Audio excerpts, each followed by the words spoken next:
There is something reaching toward you right now, not metaphorically, not poetically.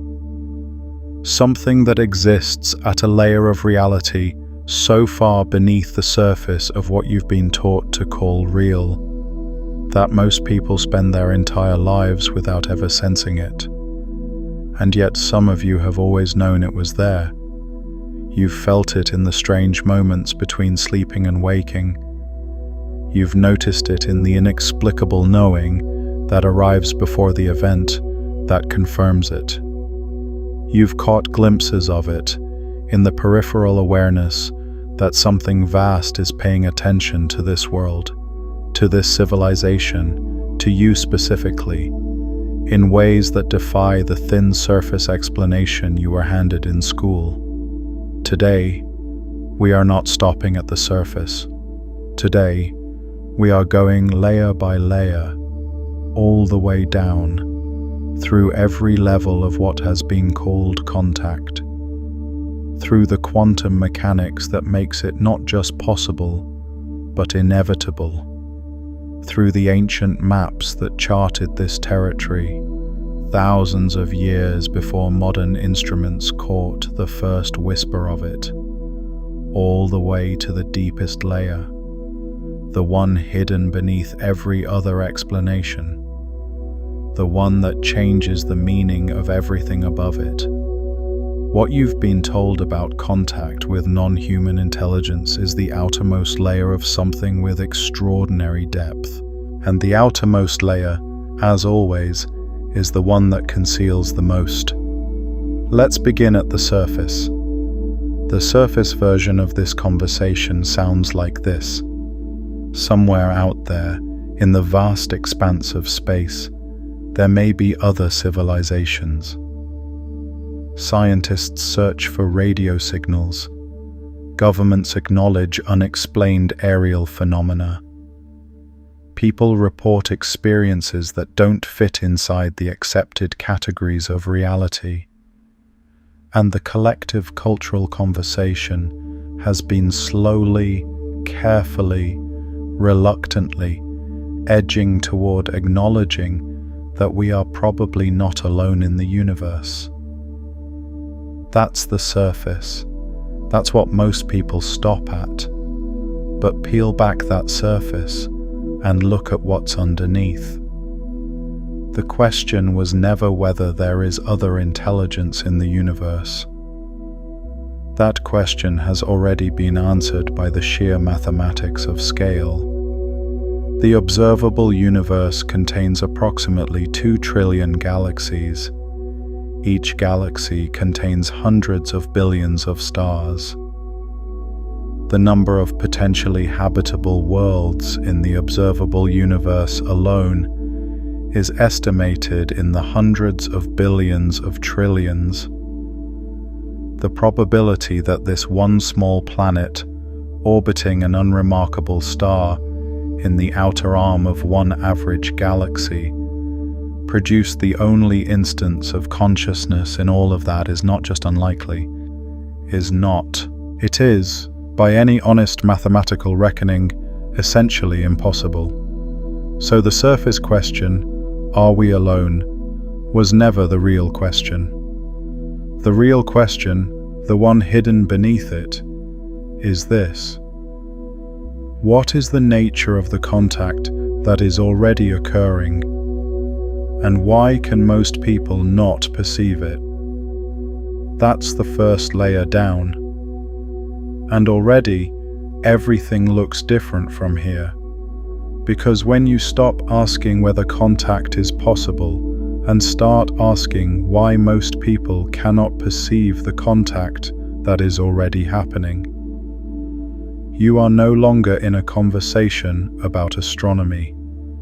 You are in a conversation about consciousness, about frequency, about the architecture of perception itself, and about the extraordinary possibility that the veil between human awareness and non-human intelligence is not a wall, but a membrane, one that thins in direct proportion to the readiness of the awareness attempting to perceive through it. But there's a layer beneath that. Before we go to it, let me establish something important about the framework we're working within today. When we talk about Arcturian contact, Pleiadian contact, Sirian intelligence, Andromedan councils, all of these names that have emerged across decades of channeled material, experiential accounts, and ancient mythological record. We are not talking about beings in spacecraft hovering at the edge of our atmosphere, waiting for an invitation. Or rather, we are not only talking about that.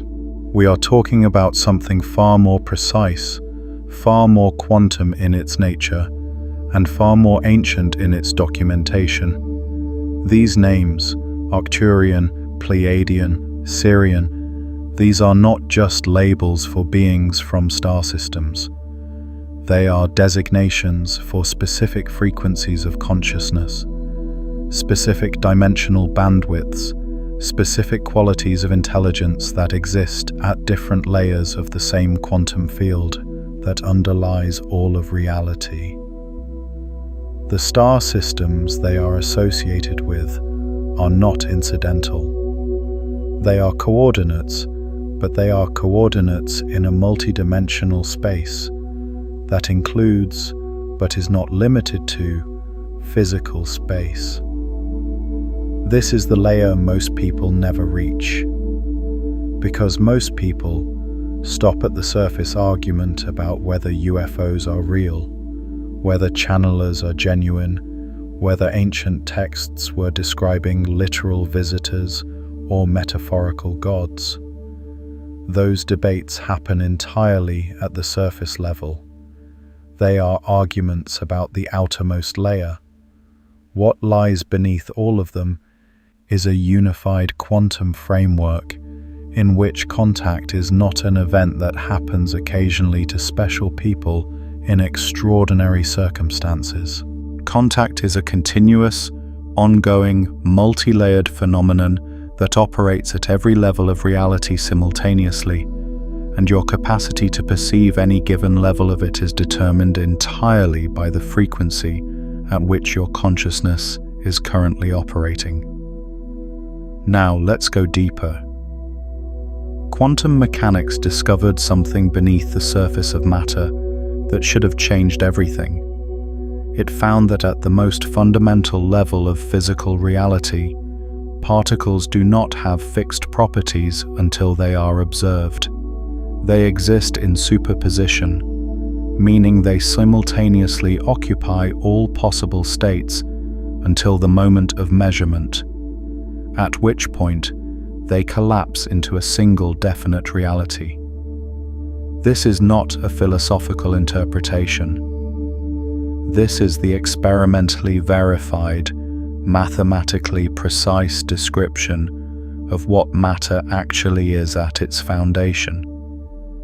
And hidden in that discovery is something that most people never extract from the physics textbook. If particles exist in superposition until observed, then observation, consciousness, awareness is not separate from physical reality. It is a constitutive element of it. The act of observation does not merely detect what is already there. It participates in determining what is there. Reality, at its quantum foundation, is not a fixed landscape that consciousness moves through. It is a field of probability that consciousness participates in collapsing into specific experience. Feel what shifts when you see this layer. Because if that is true, and the mathematics insists that it is, then the question of contact with non-human intelligence is not primarily a question about physical craft crossing physical space. It is a question about consciousness fields intersecting. It is a question about one awareness, operating at one frequency, making contact with another awareness, operating at another frequency, within the shared quantum field that underlies both. And that changes everything about every level of contact we're going to explore today. If this is landing for you, if you feel the depth of what we're uncovering here, like this video and subscribe so you don't miss the layers we go even deeper into in this series. Let's talk about the levels themselves, because this is where the archaeology gets precise. There is not one type of contact. There is not one layer of non-human intelligence reaching toward this world. What has been reported across thousands of years of human experience, what has been mapped by ancient traditions, what has been described by modern experiences, what has been partially confirmed by quantum physics, suggests a structured hierarchy of contact, each level operating at a different frequency, each one hidden beneath the one above it, each one revealing something the previous level concealed. We are going to go through every level today, and we are going to do it in the order that mirrors the archaeological dig itself, starting at the surface and descending toward the deepest layer. The first level of contact is the one most people are aware of, or at least aware of the possibility of. It is the level of physical phenomenon, craft that defy known aerodynamics, objects that accelerate at speeds that should be physically impossible, lights in the sky that behave in ways no known human technology can explain. This is the level that governments have begun to officially acknowledge. This is the level that makes the news. This is the level that most of the public debate lives in, and it is the thinnest, outermost layer of the entire phenomenon. Not because it isn't real, it is real.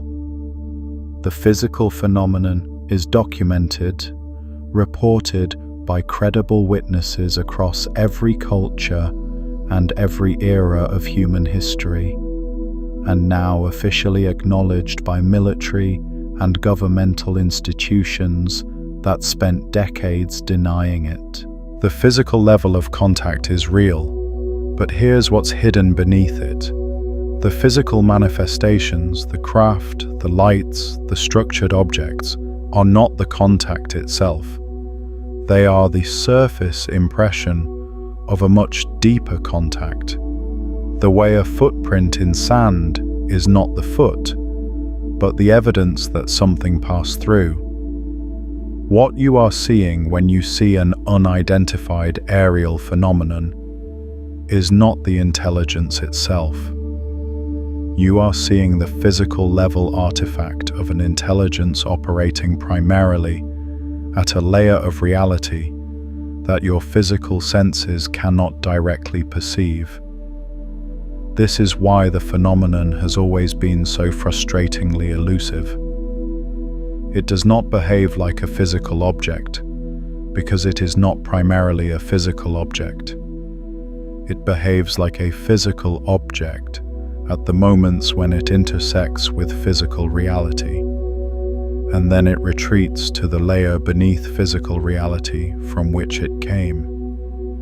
The ancient traditions understood this perfectly.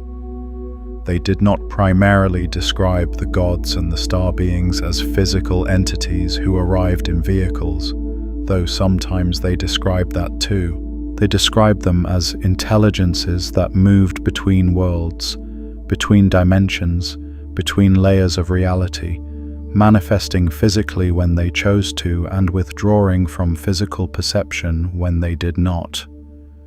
The Dogon people of West Africa described beings from the Sirius star system, the Nommo, with a specificity about the orbital mechanics of Sirius B that they should not have been able to possess without modern telescopes. But they did not describe the Nommo primarily as physical visitors.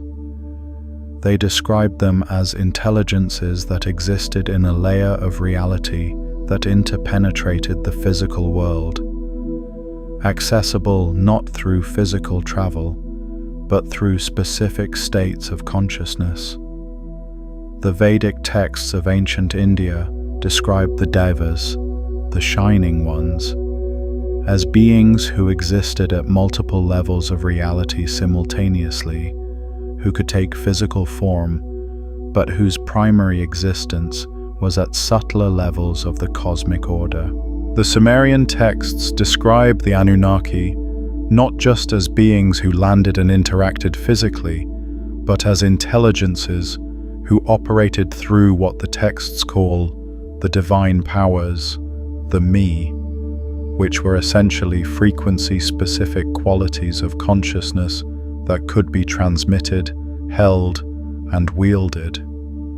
The Hopi describe the Kachinas, star beings who taught their ancestors, as entities that existed in a world above this one, a layer of reality that interpenetrated the physical world at certain locations and certain times.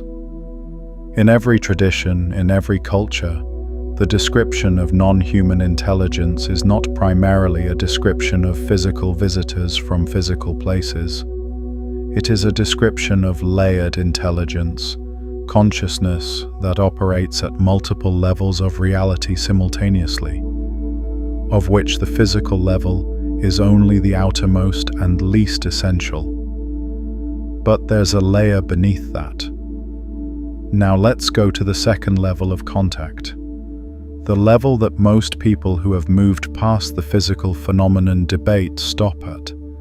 This is the level of transmission, of channeling, of what the ancients called oracular communication, and what modern experiencers call telepathic contact.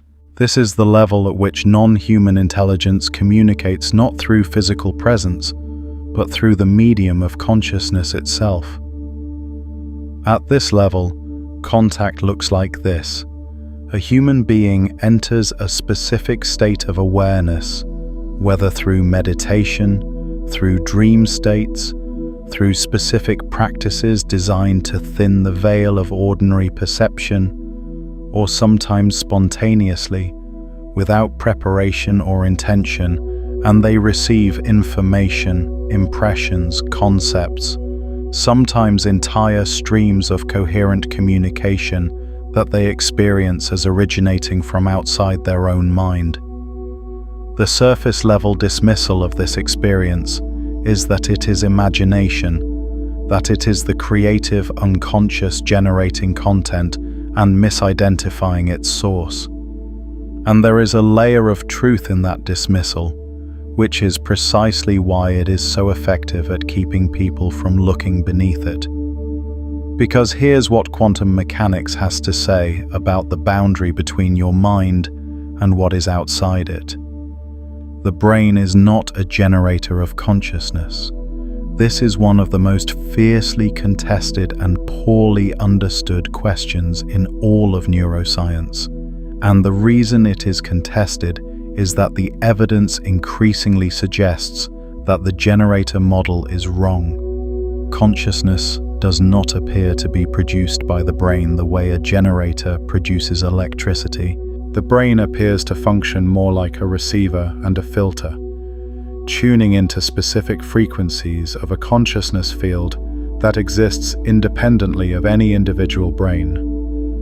This is not a fringe position. It is the position of serious researchers, including Nobel laureate physicist Roger Penrose and anesthesiologist Stuart Hameroff, whose orchestrated objective reduction theory proposes that consciousness arises from quantum processes in the microtubules of neurons, processes that connect individual brains to a quantum field of information that extends beyond any individual organism. It is the position of psychiatrist Stanislav Grof, whose decades of research into non-ordinary states of consciousness documented thousands of cases in which people accessed information that was verifiably accurate and demonstrably outside the range of their personal knowledge or experience. It is the position of physicist David Bohm, who proposed the implicate order, a quantum field underlying physical reality in which all information is enfolded and from which it can be unfolded into explicit experience. What these researchers are mapping from different angles and with different terminologies is the same hidden layer that the ancient traditions had already charted. There is a field of intelligence that underlies and interpenetrates physical reality. Individual human consciousness is not separate from this field. It is a localized expression of it. And under certain conditions, the localized expression can access the broader field directly, receiving information that exists in the field rather than in the individual mind. When a channeler receives communication attributed to Arcturian intelligence, what is actually happening at this quantum level is that their consciousness, functioning as a receiver, is tuning to a specific frequency of the underlying field, a frequency that carries the quality of intelligence associated with what has been named Arcturian. The communication is real, the intelligence is real, the frequency is real. The only thing that is potentially imprecise is the framework used to interpret what is being received. And this is where it gets extraordinarily interesting, because across decades of channeled material, across thousands of separate receivers in dozens of different countries, with no prior coordination, no shared framework, no way to have communicated the specific details to each other, certain consistent themes emerge with a precision that is difficult to explain by coincidence or by collective cultural imagination. The descriptions of Arcturian intelligence consistently emphasize specific qualities, advanced healing technologies, emotional body clearing, the relationship between frequency and physical health, the mechanics of dimensional transition, and a specific quality of compassion that is described not as sentiment, but as a precise, energetic transmission. These themes appear in channeled material from the 1970s and in channeled material from last year. They appear in accounts from South America and accounts from Scandinavia. They appear in the work of people who have never read each other's work.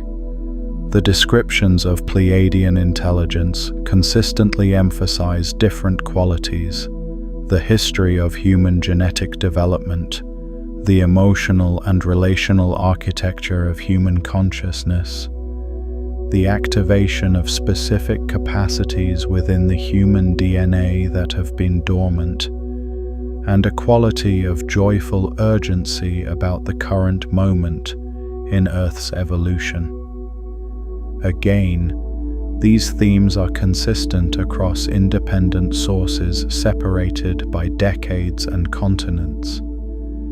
The descriptions of Sirian intelligence consistently emphasize yet another specific cluster: sacred geometry, the architecture of cosmic law, the relationship between mathematical structure and consciousness, and the function of Earth as a library of biological and experiential data within a larger galactic intelligence network. These are not vague, interchangeable descriptions. They are precise, specific, and remarkably consistent across independent sources. And that consistency is itself a layer of evidence that most people never examine.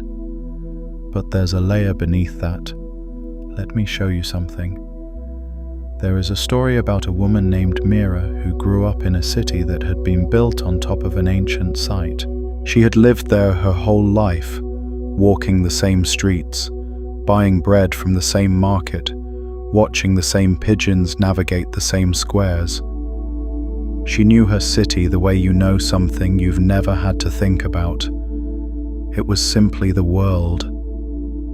One winter, when the pipes beneath the oldest district burst and the repair crews began to dig, they found something unexpected. Beneath the cobblestones of the square where Mira had eaten lunch every day for 15 years, they found walls.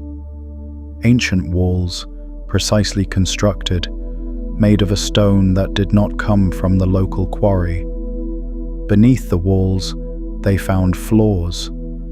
Beneath the floors, they found a chamber with markings on its ceiling, markings that matched astronomical configurations, star maps of a precision that required knowledge of celestial mechanics that the civilization that built the chamber was not supposed to possess. Mira stood at the edge of the excavation and looked down at what had been beneath her feet every day, without her knowing it. And she understood something that she had not understood before. The city she thought she knew was not the city. The city she thought she knew was the surface layer of a city with a depth she had never imagined. And every day she had walked on that surface, she had been walking on top of something ancient, something precise, something that had been there long before the surface was laid over it. This is exactly the situation you are in with respect to contact. You have been walking on the surface of something with extraordinary depth. The surface, the news reports about UAP, the debate about whether channeling is real, the occasional government acknowledgement that something unexplained is happening. This is the cobblestone layer. Beneath it, there are walls. Beneath the walls, there are floors.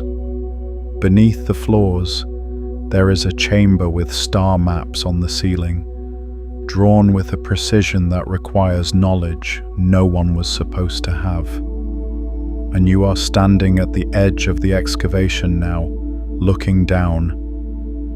What hidden layer have you recently discovered beneath the surface of your own reality? Was there a moment when you sensed something vast beneath the ordinary, something you couldn't name until now? Drop it in the comments. This community is mapping the territory together. Let's keep going down. The third level of contact is the one that the ancient tradition spent the most time mapping, and that modern understanding has the most difficulty categorizing. This is the level of direct energetic transmission, what the Vedic traditions called Shaktipat, what the Taoist traditions called the transmission of the Tao, what the Egyptian mystery schools called the passing of the Jed, what the Sufi traditions called the Baraka, the blessing that is transmitted from one level of consciousness to another.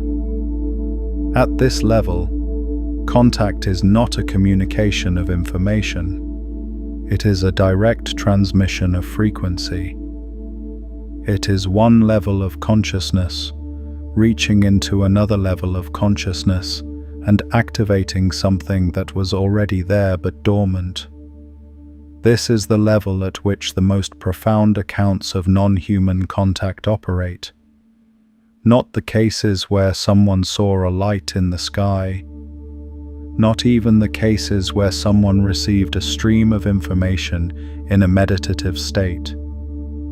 The cases where someone describes being fundamentally changed by an encounter, where their perceptual capacity was expanded, where they began to see things they had not previously been able to see, where their relationship with reality itself was altered at a level that no amount of intellectual processing could account for. These accounts are consistent across every culture and every era. The shaman who enters the spirit world and returns with healing capacities they did not previously possess. The mystic who experiences what the Christian tradition calls infused contemplation, a direct transmission of divine intelligence that bypasses the intellect entirely. The experiencer who describes being taken aboard a craft and subjected to what they can only describe as an educational download, an information transfer that happened not through language, but through direct energetic contact with their nervous system. What is happening at the quantum level during these transmissions? Here is where the science becomes genuinely extraordinary. Quantum entanglement is the phenomenon in which two particles, once they have interacted, remain connected across any distance in such a way that the state of one is instantly correlated with the state of the other, regardless of how far apart they are. Einstein called it spooky action at a distance and spent years trying to disprove it. He failed. It has been experimentally confirmed thousands of times. It is one of the most robustly verified phenomena in all of physics. What quantum entanglement demonstrates is that once two systems have interacted, they are never fully separate again. There is a non-local connection between them that persists regardless of physical distance. A connection that operates outside the constraints of space and time, as we ordinarily understand them. Now consider what this means in the context of a consciousness field, a field in which all awareness is ultimately expressions of the same underlying quantum reality. If consciousness operates according to quantum principles, and the evidence increasingly suggests it does, then every genuine contact event creates an entanglement. Every moment in which a human consciousness genuinely intersects with a non-human intelligence creates a non-local connection that persists, that can be activated again, that represents a permanent alteration in the quantum state of that human consciousness. This is why people who have genuine contact experiences are permanently changed. Not because something was done to them, because they became entangled with a frequency of consciousness that operates at a higher level of coherence than ordinary human awareness, and that entanglement persists.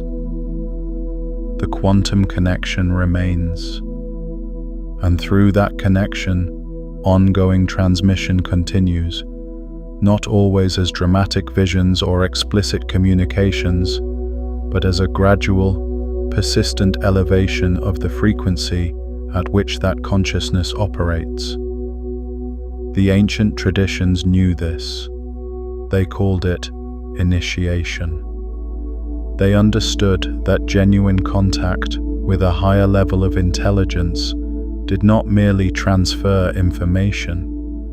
It changed the receiver at a fundamental level, creating a new baseline of perception from which the world looked different and from which further contact became progressively easier, hidden in plain sight.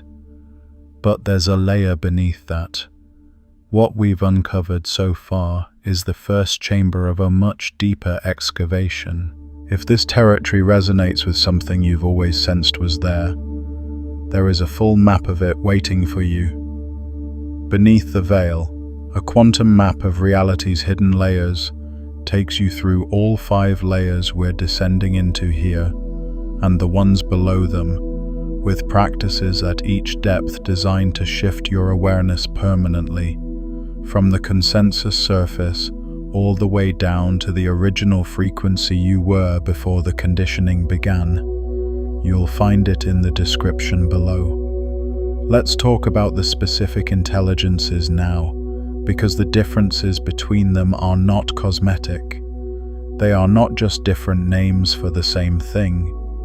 They represent genuinely different qualities of consciousness, different specializations within the broader field of non-human intelligence, and understanding those differences is essential to understanding what any given level of contact is actually offering. The Arcturian frequency is the one most consistently associated with what we might call the technology of healing.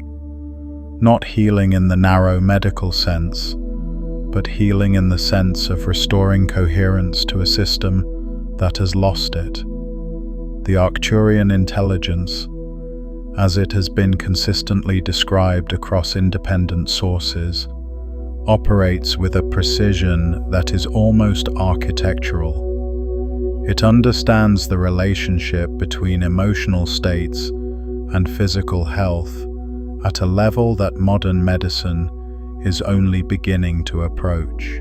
It works with what might be called the emotional body, the field of unresolved energetic patterns that accumulate in a human system through trauma, through suppression, through the chronic contraction of awareness around experiences that were too large to be processed. What quantum physics is beginning to understand, and what Arcturian attributed transmissions have consistently described, is that disease in the physical body is almost always preceded by incoherence in the energetic field that surrounds and interpenetrates the body.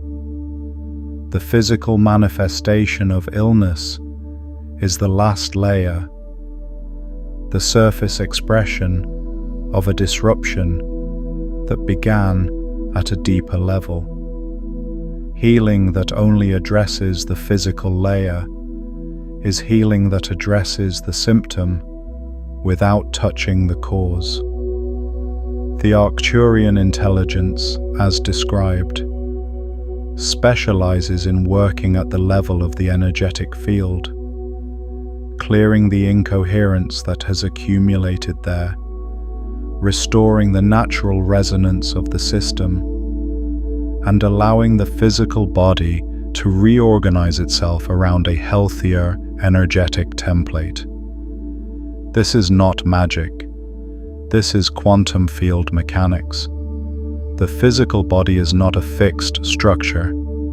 It is a dynamic pattern of information that is constantly being reorganized by the energetic field that generates it. Alter the field, and over time the physical structure reorganizes to reflect the new field.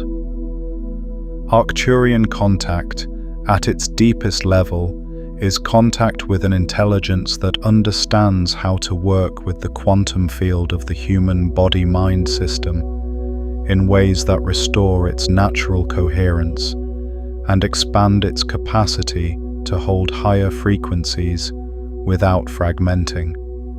The Pleiadian frequency is something different, and the difference is felt immediately by anyone who has worked with both. Where Arcturian intelligence has a quality of precise, almost clinical compassion, Pleiadian intelligence has a quality of warm, urgent, joyful relatability.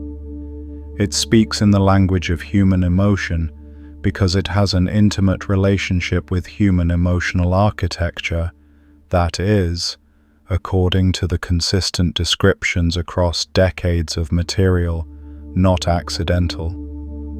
The Pleiadian accounts describe a direct involvement in the development of human consciousness and human genetics across vast timescales. They describe the Pleiadian civilizations as having seeded aspects of human emotional and creative capacity, as having a familial relationship with humanity that is not metaphorical but literal at the level of consciousness lineage. They describe the current moment in Earth's evolution as one in which they are actively transmitting activations, frequency upgrades, new capacities being switched on in human DNA that have been dormant for millennia, waiting for the precise moment in the evolutionary cycle when the planetary field would be ready to hold them. What does this mean at the quantum level? DNA is not simply a chemical storage medium for biological instructions. This is the surface understanding that most people stop at. Beneath it is something far more extraordinary. DNA is a quantum antenna. It is a biological structure that is exquisitely sensitive to electromagnetic and quantum fields. It emits biophotons, coherent light particles that carry information. It responds to frequency, to sound, to intention, to the quality of consciousness in its environment.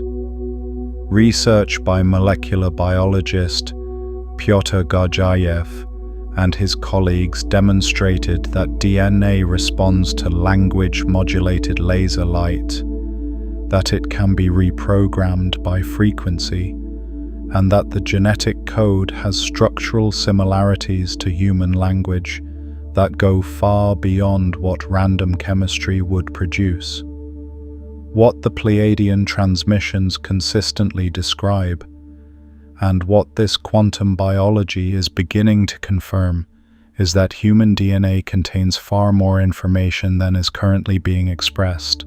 The vast majority of the human genome, what was dismissively labeled junk DNA by early geneticists who couldn't identify its function, is now understood to contain regulatory sequences, ancient viral sequences, sequences that respond to environmental signals, including energetic and frequency-based signals.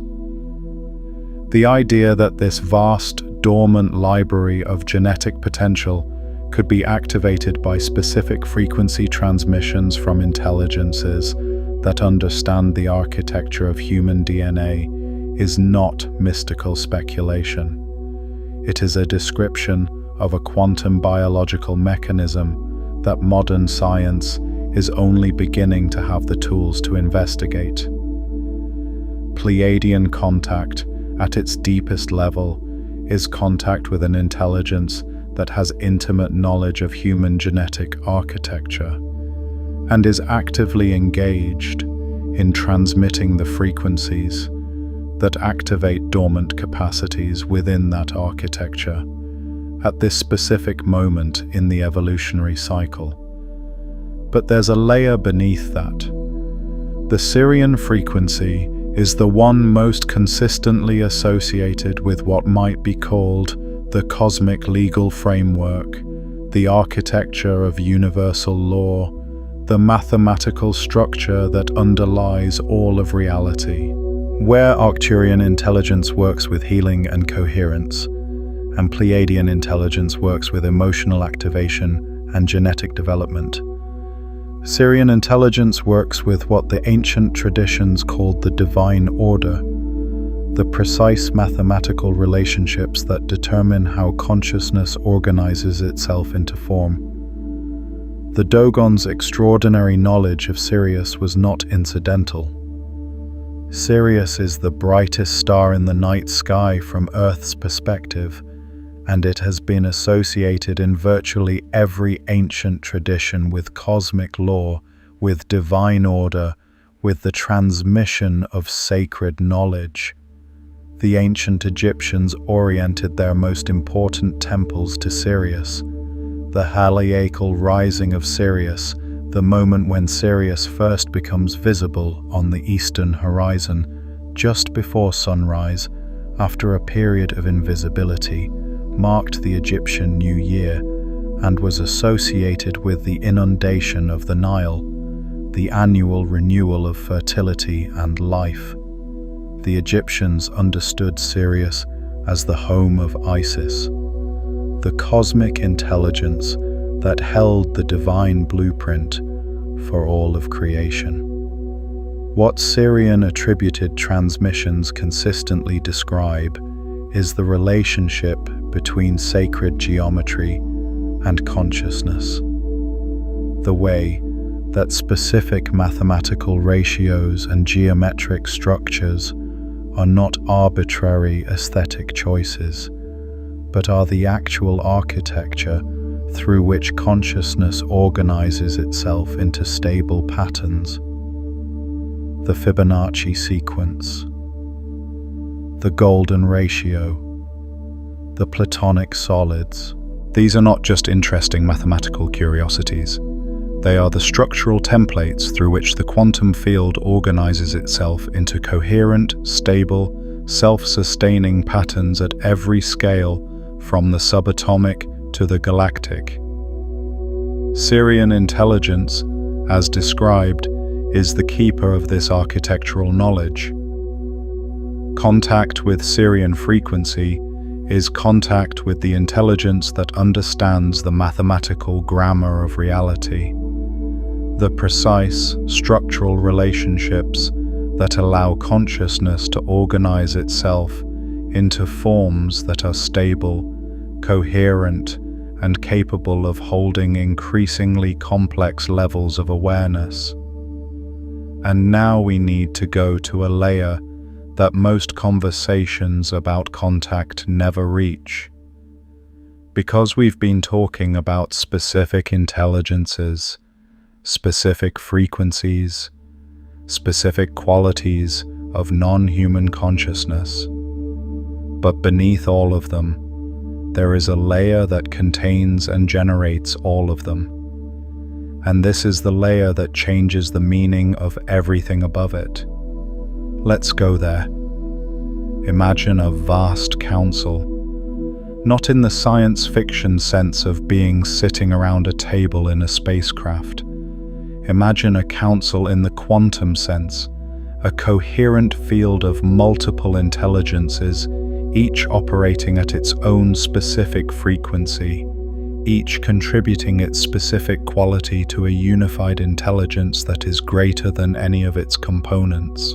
A council in which Arcturian healing intelligence and Pleiadian activation intelligence and Sirian structural intelligence and Andromedan quantum intelligence and all the other frequencies that have been named and described are not separate entities in competition or in hierarchy, but are facets of a single vast intelligence that is so complex, so multidimensional, that no single human consciousness can perceive it whole. This is what the ancient traditions were pointing at when they described the divine council, the assembly of the gods, the great white brotherhood, the ascended masters, the angelic hierarchies.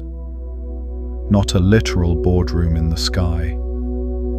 A quantum field of coherent intelligence operating at a level of complexity and integration that individual human consciousness can only perceive in fragments, each fragment appearing as a distinct intelligence with distinct qualities, because the perceiver's bandwidth can only hold one frequency at a time. The Vedic tradition called this the Indra's net, an infinite web in which every node is a jewel that reflects every other jewel, in which the whole is present in every part, in which separation is an illusion produced by the limitation of the perceiver's perspective. The Kabbalistic tradition called it the Sephirot, 10 qualities of divine intelligence that are distinct in their expression but unified in their source, a single Ein Sof, the infinite, expressing itself through 10 specific frequencies of consciousness. The Gnostic tradition called it the Pleroma, the fullness, the totality of divine intelligence from which individual sparks of consciousness descend into physical reality, and to which they eventually return. These are not different descriptions of different things. They are different windows into the same hidden layer, the layer beneath all the specific intelligences, the unified field of cosmic consciousness from which all the specific frequencies emerge. And here is what quantum mechanics has to say about this. The quantum vacuum, the state of minimum energy in a quantum field, is not empty. This is one of the most counterintuitive and important findings of modern physics. The vacuum is not the absence of energy. It is a seething field of virtual particles constantly popping into and out of existence, a field of pure potential from which all physical reality emerges.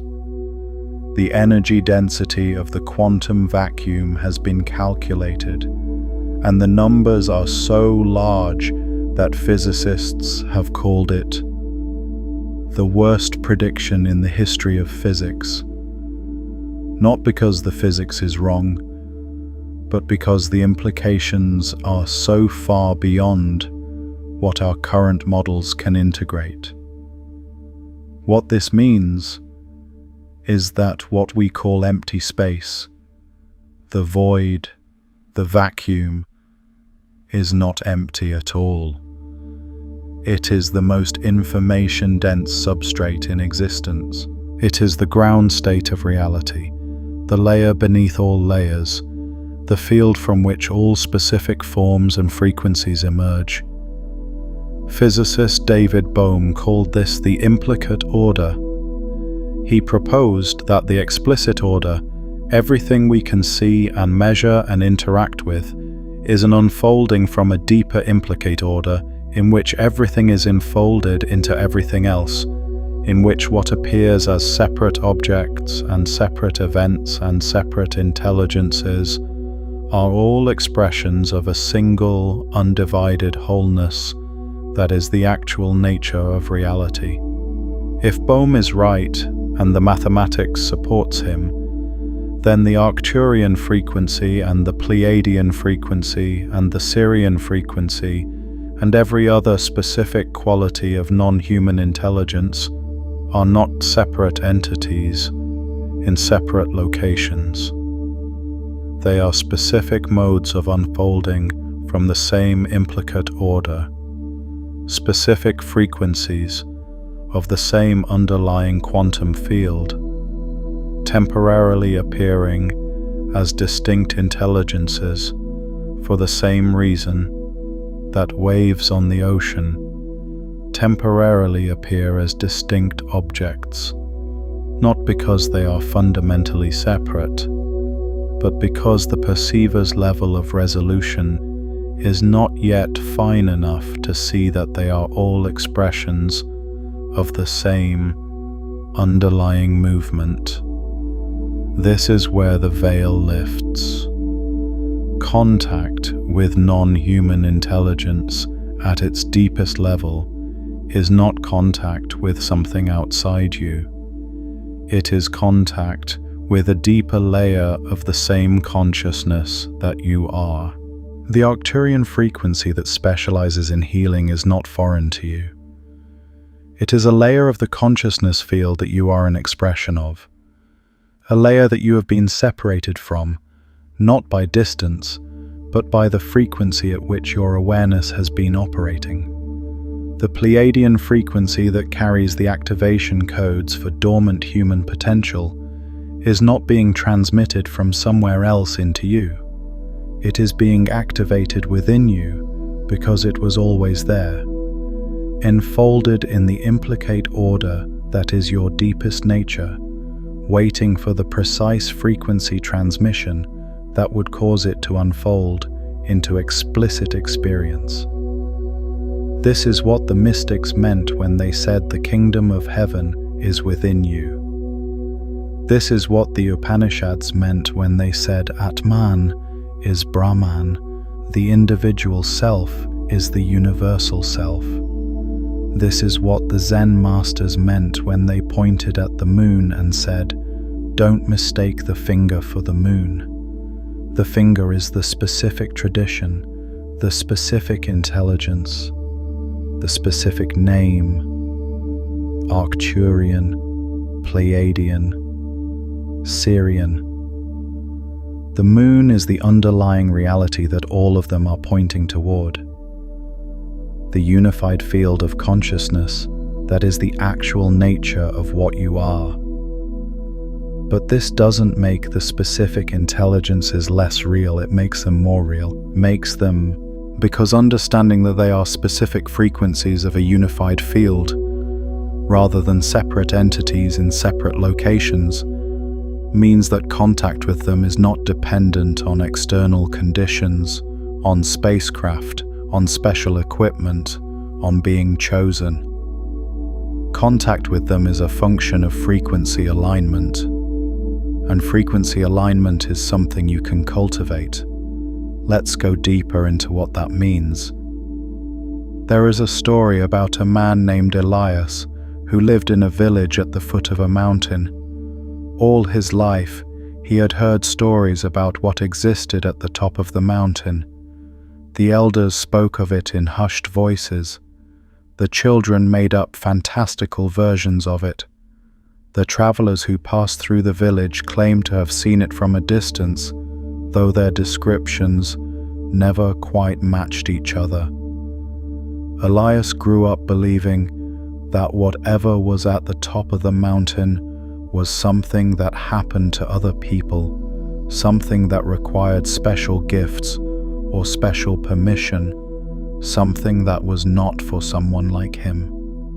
One autumn, a teacher came through the village, not a famous teacher, not someone who arrived with ceremony or reputation, an old person with worn shoes and a quiet manner who sat in the village square and spoke to whoever stopped to listen. Elias stopped to listen. The teacher said something that Elias had never heard before. The teacher said that the mountain did not require climbing. The mountain, the teacher said, was not above you, it was beneath you. The top of the mountain was not the farthest point from where you stood. It was the deepest point. And the way to reach it was not to ascend but to descend, to go deeper into the present moment, deeper into the silence beneath thought, deeper into the awareness that existed before the first story you ever told yourself about who you were and what was possible for you. Elias went home that night and sat in the silence. He did not try to climb. He descended. He went below the noise of his thoughts, below the familiar stories about his life, below the assumptions about what was real and what was not, below the surface of his own awareness. And in that depth, he found something he had not expected. Not a vision, not a dramatic encounter, a quality of awareness that was larger than his ordinary mind, a presence that was both intimately familiar and completely beyond anything he had previously known, a stillness that contained, somehow, everything. He did not have a name for what he found, but he recognized it. He recognized it the way you recognize something you have always known but had temporarily forgotten. And in that recognition, the mountain he had spent his life looking up at became the depth he had always been standing on top of, waiting to descend into. This is the hidden layer beneath every level of quantum contact. The contact is not coming from outside. The contact is coming from the depth of what you already are. The Arcturian intelligence, the Pleiadian frequency, the Sirian architecture, the galactic councils. All of it is a map of the depth that exists beneath the surface of your own consciousness. And the way to make contact is not to look outward.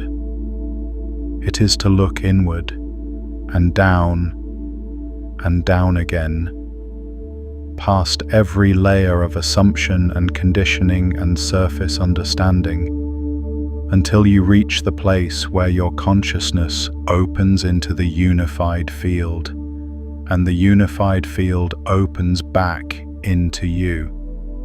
Has there been a truth hidden in plain sight in your own life, something you always sensed was there but couldn't articulate until a specific moment cracked it open. Share it in the comments. What you name here, someone else may finally recognize in themselves. But there's a layer beneath that.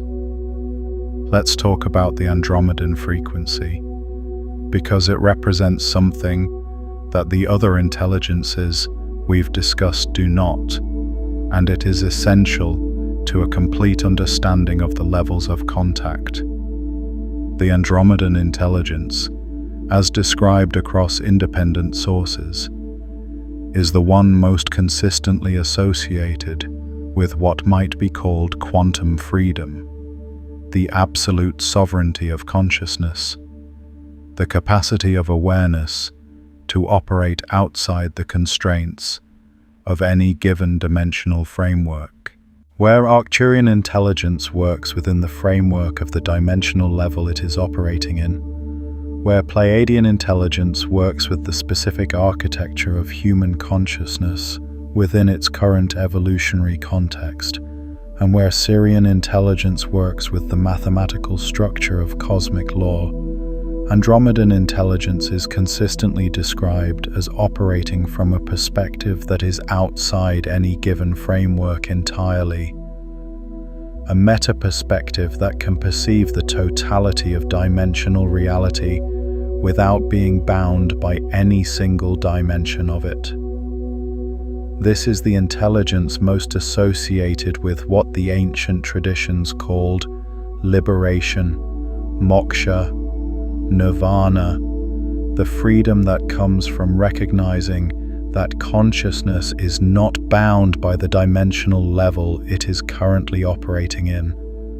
Andromedan contact, at its deepest level, is contact with the frequency of absolute freedom, the recognition that you are not a human having an experience of consciousness, but consciousness having an experience of being human, and that the difference between those two framings is the difference between a prison and an infinite expanse. The Andromedan galaxy itself is the largest galaxy in our local group, more than twice the size of the Milky Way, containing over 1 trillion stars. It is the most distant object visible to the naked eye, appearing as a faint smudge in the night sky that is actually a collection of 1 trillion suns. There is something fitting about this. The intelligence associated with Andromeda is consistently described as the most expansive, the most difficult for human consciousness to hold, the one that requires the most preparatory expansion of awareness before it can be received without overwhelming the system that receives it. In the quantum framework we've been building, the Andromedan frequency represents the highest bandwidth transmission available to human consciousness at this stage of its development. It is the frequency that, when genuinely contacted, dissolves the most fundamental layer of the illusion of separation, not just the separation between self and other, not just the separation between human and non-human, but the separation between consciousness and reality itself, the final veil between the perceiver and the perceived. This is not a comfortable frequency. It is not meant to be. Liberation is not comfortable in the sense of confirming your existing beliefs about who you are and how reality works.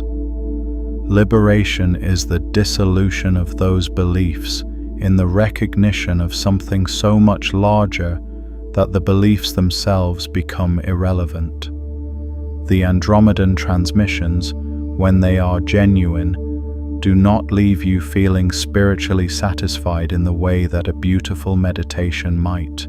They leave you feeling like the ground has shifted beneath you, like the map you've been using to navigate reality has been replaced by a map of a territory so much larger than the one you thought you were in, that the old map is not wrong exactly, It's just operating at a scale that is no longer adequate. And this, precisely, is the function of this level of contact, to expand the scale at which you are operating, to dissolve the frequency ceiling that has been limiting the bandwidth of your consciousness, to initiate you into the recognition that the reality you've been navigating is not the totality of reality, but one layer of a multidimensional totality that your awareness is now ready to begin perceiving. Now let's do something with all of this, because a transmission that remains purely intellectual has not yet done its work. Information about the layers of reality is not the same as experiencing those layers, and the embodied practice, the moment of actually shifting your perception rather than just thinking about shifting it, is where the veil actually thins. So let's do this together. Find stillness for a moment. You don't need to close your eyes if you're in a situation where that's not practical. Simply let your gaze soften. Let your attention drop from the level of thought to the level of sensation, from the surface of your mind to the field of awareness that exists beneath it.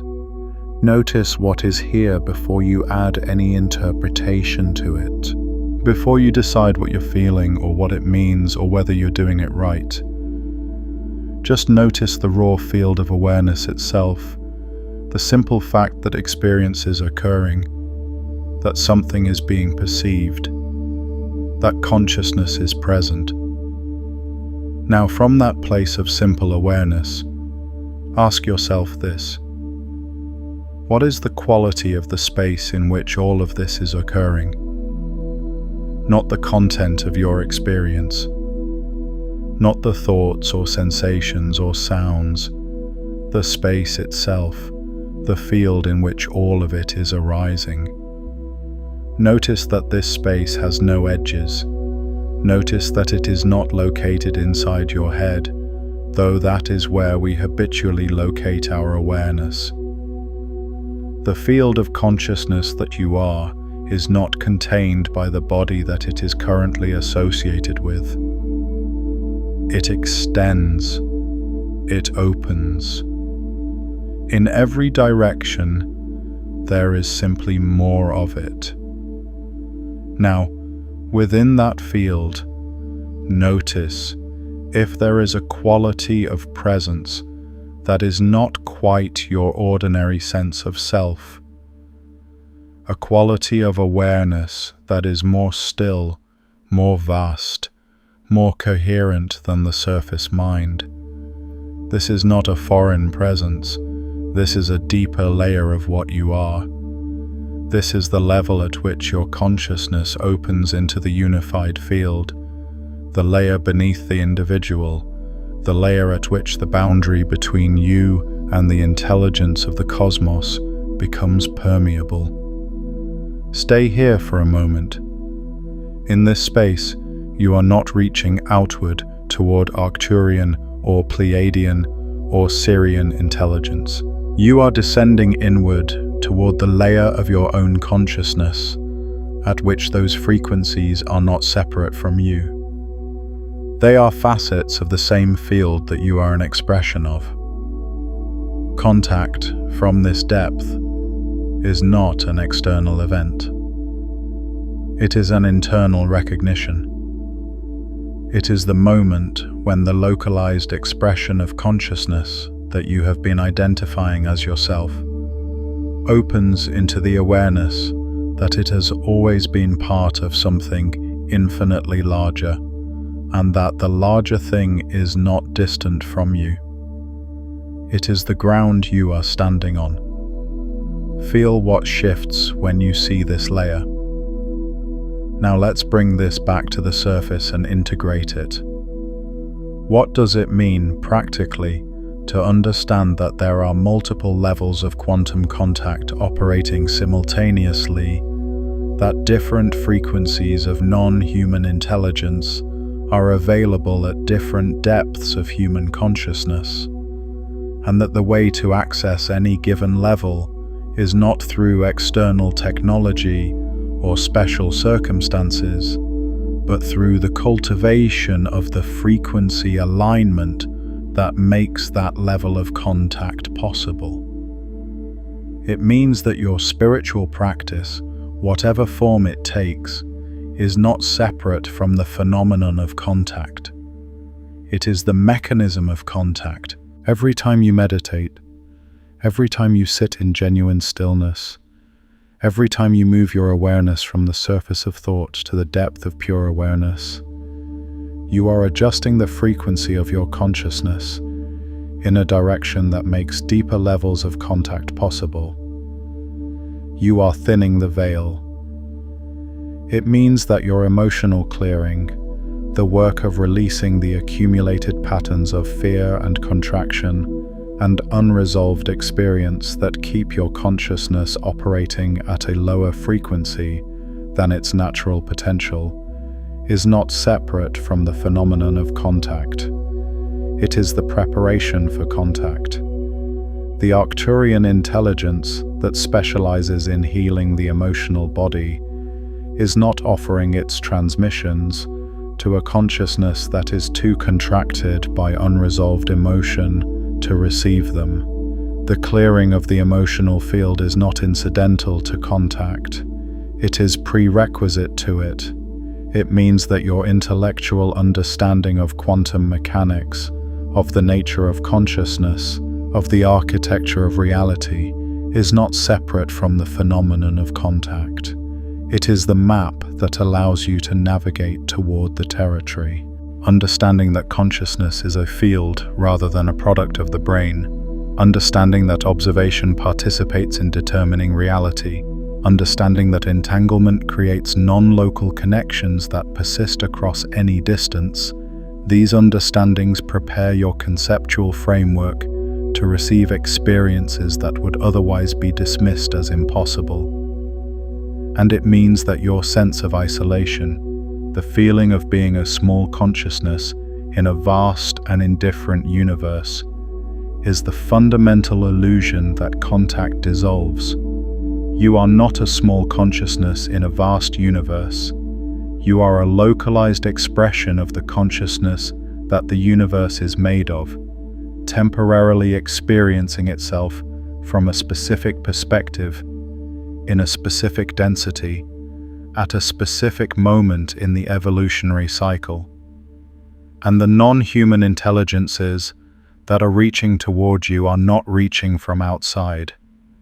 They are reaching from the depth of the field that you and they are both expressions of, calling the localized expression that you are back into recognition of the totality that it has never actually left, hidden in plain sight, always. Let's go to the deepest layer now, the one that was hidden beneath everything else. There is a reason that this moment in history is significant for the question of contact. Not because humanity is special in the cosmic sense of being uniquely important, but because this moment in the evolutionary cycle of this planet represents a specific threshold, a point at which the frequency of the planetary field itself is shifting in a direction that makes previously inaccessible levels of contact newly available. The ancient traditions were remarkably consistent in their description of cyclical time. The Vedic tradition described the yugas, vast cycles of cosmic time in which consciousness on Earth moves through different densities, different capacities for awareness, different relationships with the underlying quantum field of reality. The Maya described a great cycle ending in our era, a transition point between one quality of cosmic time and another. The Hopi described a series of worlds, each one a different quality of consciousness, with the current moment representing the transition between the fourth world and the fifth.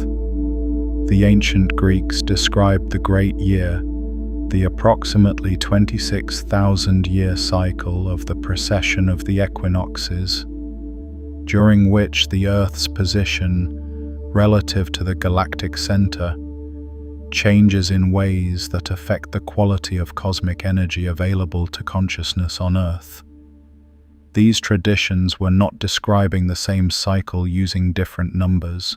They were mapping different frequencies of the same underlying phenomenon, the cyclical nature of consciousness evolution on Earth, the way that the capacity for awareness expands and contracts in great waves that are determined by the position of this planetary system within the larger electromagnetic and gravitational field of the galaxy. And what the convergence of these traditions suggests, what the quality of the current moment seems to confirm for anyone paying attention at a level below the surface noise of ordinary events, is that we are at a threshold point. A moment in the cycle when the veil between ordinary human consciousness and the deeper layers of the quantum field is thinner than it has been in thousands of years.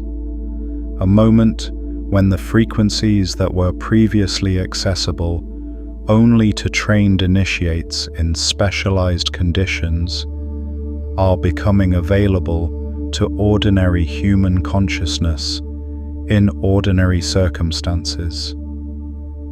This is why the phenomenon of contact is accelerating.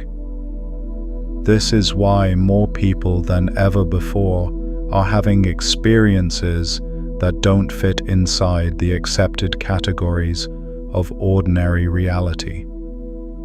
This is why the cultural conversation about non-human intelligence is moving, however haltingly and reluctantly, from the margins toward the center. It is not because something new is happening. It is because the veil is thinning, and what has always been there is becoming visible to a larger and larger percentage of the human population.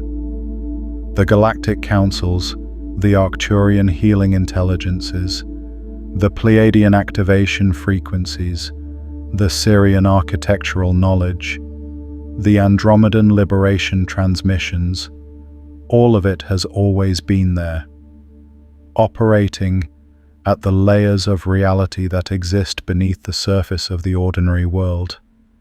What is changing is not the availability of these frequencies. What is changing is the capacity of human consciousness to perceive them.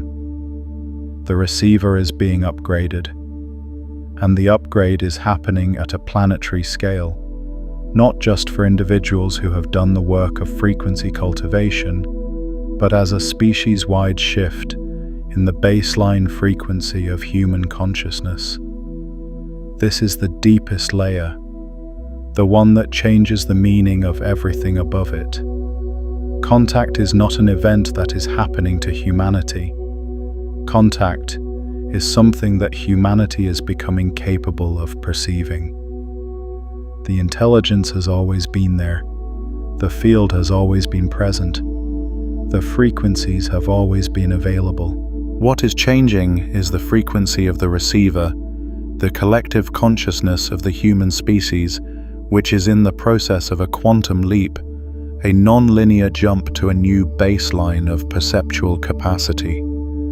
And you, the fact that you are here, the fact that this transmission is reaching you, the fact that something in you recognizes the layers we've been uncovering today as real, as something you've always sensed was there, this is not accidental. You are part of the leading edge of this shift. You are among the consciousness that is upgrading first, that is thinning the veil through your own awareness work, that is becoming capable of contact at depths that were not previously available to ordinary human consciousness. This is not flattery.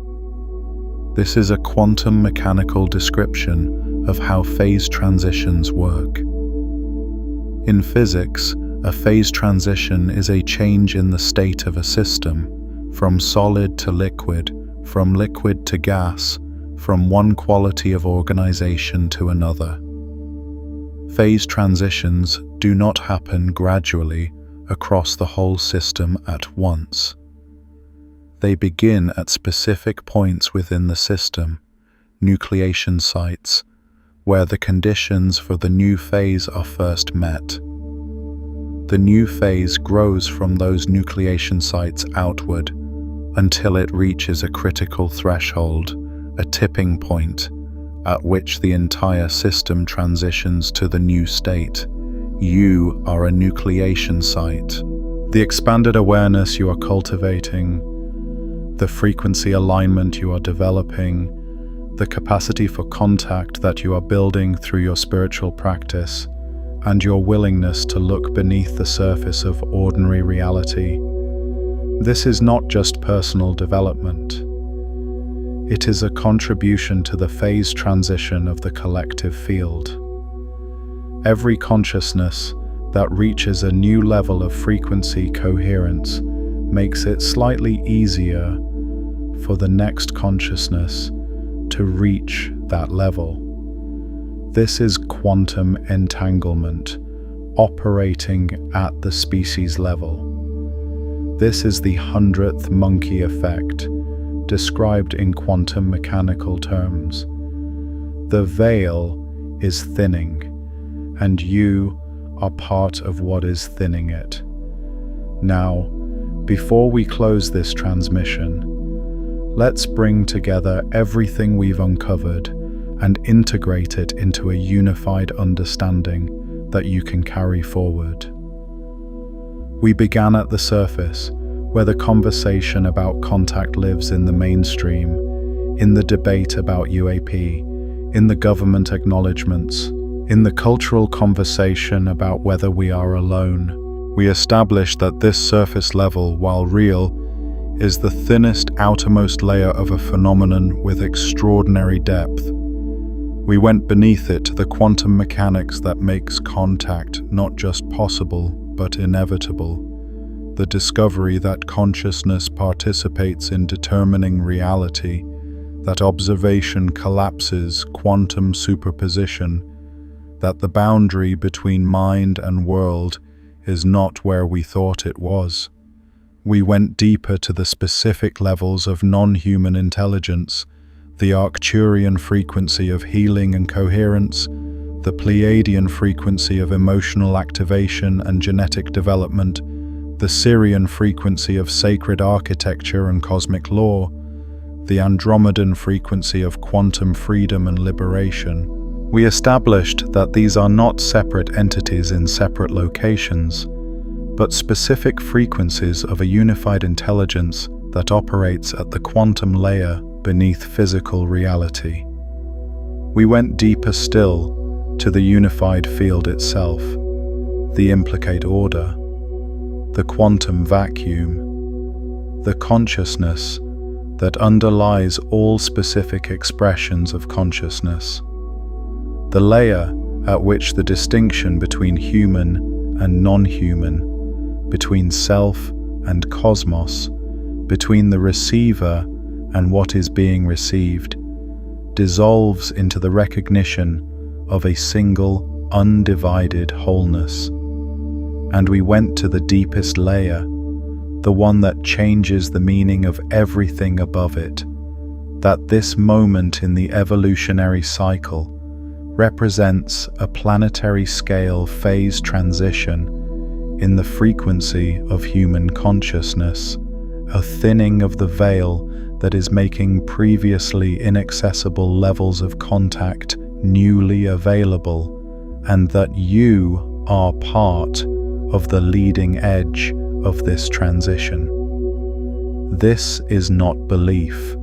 This is what quantum mechanics found beneath the surface of matter, combined with what the ancient traditions mapped in the territory of consciousness, Combined with what the convergence of independent experiential accounts across thousands of years of human history consistently describes, the veil is thinner than you think, and now you can see through it. So what do you do with this? You continue the work of frequency cultivation. You meditate, you clear the emotional body, you expand your conceptual framework to include the quantum nature of consciousness. You practice perceiving from the depth of awareness rather than from the surface of thought. You notice the moments when the veil thins, when a quality of presence enters your awareness that is larger than your ordinary self, when a knowing arrives that you cannot account for by ordinary means, when a dream carries a quality of reality that is more vivid than waking life, when a synchronicity occurs that is so precise that coincidence becomes an inadequate explanation. You notice these moments. You honor them. You do not dismiss them back into the surface explanation. You let them be what they are, which is contact. Contact at whatever level your current frequency allows. And you continue the work of expanding that frequency, knowing that each expansion opens a new level of contact, a new layer of the intelligence that has always been reaching toward you. You share what you find.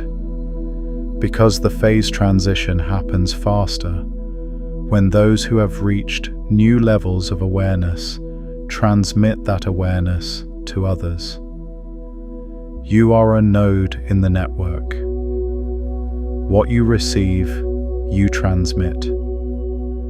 What you discover, you illuminate for others. The veil thins, not just for you, but through you, and you trust the process, because the intelligence that is reaching toward you is not impatient. It has been reaching toward human consciousness for longer than recorded history. It will continue reaching. The question is never whether the contact is available. The question is always whether the receiver is ready, and you are ready. That's why you're here. We want to hear from you. In the comments below, share this. What level of contact has been most present in your own experience? Have you felt the Arcturian quality of healing transmission, the sense of something working with your energetic field to restore coherence? Have you felt the Pleiadian quality of activation, the sense of something being switched on in your awareness that was previously dormant? Have you felt the Sirian quality of architectural knowing, the sudden understanding of a pattern or structure that you couldn't have arrived at through ordinary reasoning? Have you felt the Andromedan quality of dissolution, the moments when the boundaries of your ordinary self became transparent and something vast looked through you? Share what you've experienced, because this community is itself a quantum field. Every account that is shared here adds to the coherent information in the field. Every recognition that is named here makes it easier for the next person to recognize the same thing in their own experience. The comments section of this video is not a comment section. It is a collective map of the territory we are all exploring together. If this transmission reached a layer in you that you want to stay connected to, subscribe. Not because of the algorithm, but because each video in this series goes deeper. Each one peels back another layer. Each one takes you further from the surface and closer to the core. And the core, as you now know, is not somewhere else. It is not something you need to travel to. It is the depth of what you already are, waiting for your awareness to descend far enough to find it. If you know someone who has always sensed there was more beneath the surface, someone who has had experiences they couldn't explain, someone who has always known in the way you know something deeper than thought, that the world they were taught to call real is the thinnest outermost layer of something with infinite depth. Share this with them. When you do, you are not just passing along a video, you are giving them access to a layer they sensed but couldn't reach alone, creating a shared depth between two consciousness fields that makes the veil thinner for both. And consider returning to this transmission in a quiet morning hour, or in the stillness just before sleep, when the surface noise is lowest and the deeper layers are most accessible. What you hear in those moments will not be the same as what you heard the first time. The integration principle for this transmission is this: contact is not something that happens to you, it is something you become capable of. Every expansion of your frequency, every thinning of the veil between your ordinary awareness and the depth of the quantum field, every moment of genuine stillness in which you descend below the surface of thought into the field of pure awareness, every one of these is contact. Not contact as a dramatic external event, contact as the ongoing, continuous, deepening recognition of the intelligence that underlies all of reality, including the reality of what you are. You are not a human being trying to make contact with something beyond yourself. You are the field of consciousness that the universe is made of, temporarily experiencing itself from the specific perspective of a human being in the process of remembering what it is. And the non-human intelligences that are reaching toward you are not reaching from outside. They are reaching from the depth of the same field, calling the localized expression that you are back into recognition of the totality that it has never actually left. This was always there. You just hadn't looked deep enough yet. The veil is thinner than you think, and now you can see through it. What has been revealed cannot be re-hidden. You are no longer a surface dweller. You see the depth now. Welcome to what was always beneath everything. The next layer of this goes even deeper. The Arcturians have already detected the shift happening in you, and understanding exactly what they found and why your awakening is already underway will change how you receive everything we covered today. That video is waiting for you now.